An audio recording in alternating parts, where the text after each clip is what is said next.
What shall we do now war is won?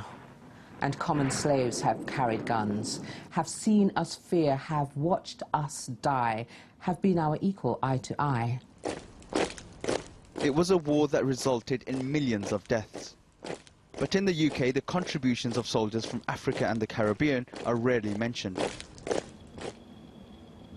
Now the descendants of those troops say more needs to be done to educate the public about the black people that fought for Britain.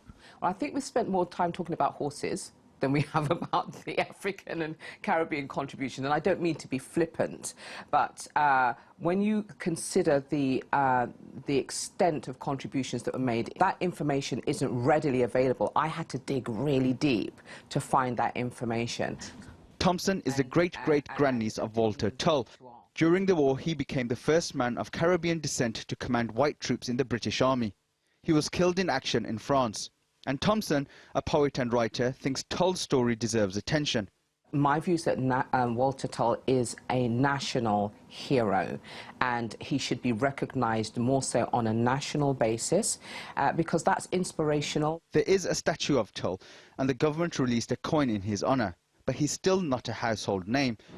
The UK has erected memorials to African and Caribbean troops who fought in World War I, but campaigners say monuments like this one don't represent the true size of the role the African and Caribbean troops played in fighting for colonial powers, especially at a time when most of their countries were still under colonial rule.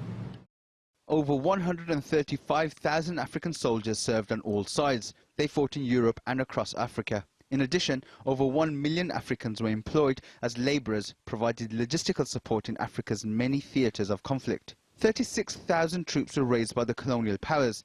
15,000 of them formed the British West Indian Regiment, which deployed to the Western Front in France.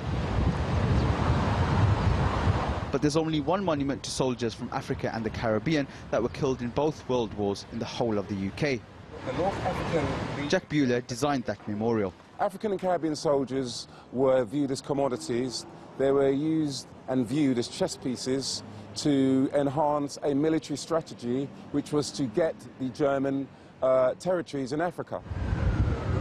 Black people fought in many battles, but why is it that we don't see this reference in popular culture?